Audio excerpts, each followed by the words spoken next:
You're standing in the nursery at 2 a.m.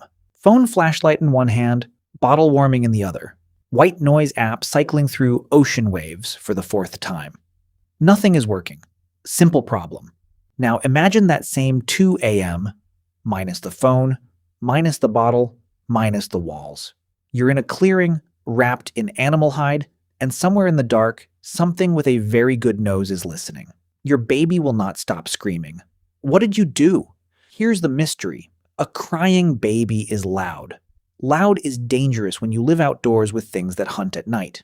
Evolution is usually ruthless about removing dangerous traits. So why didn't it remove this one?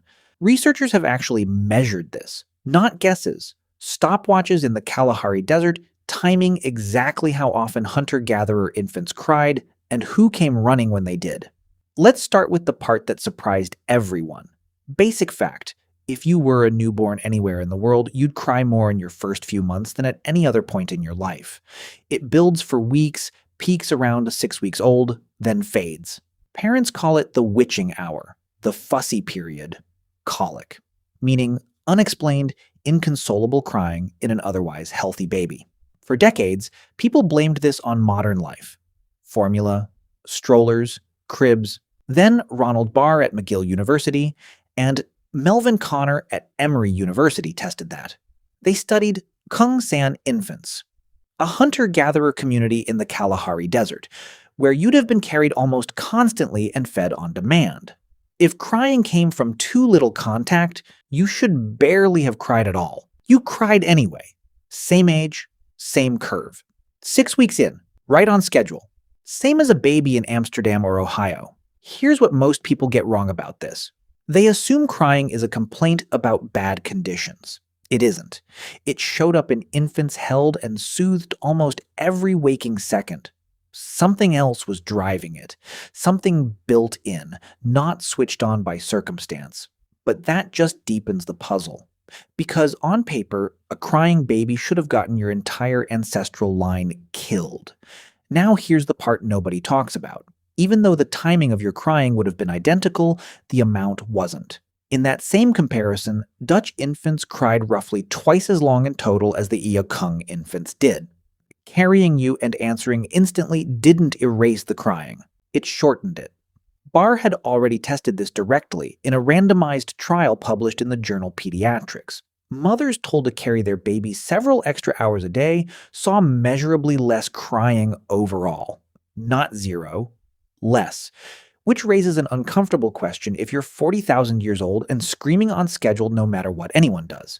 Crying is basically a dinner bell for anything nocturnal and hungry. How does a species survive its own infants then? Getting eaten because you announced your family's location every night for 6 weeks straight is not a small problem. It's the kind of problem that should show up in the fossil record as, and then they died out. It didn't. Either your crying got quieter somehow, or the risk around it got smaller. But here's where it gets strange. It wasn't your crying that changed.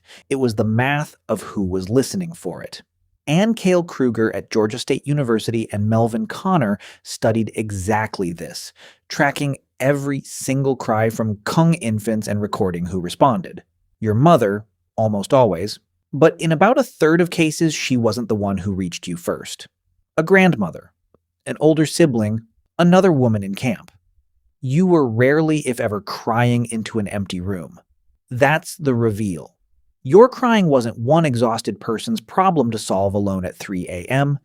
It was a shared alarm, wired into a whole group of caretakers who were already close, already half awake, already invested in you specifically.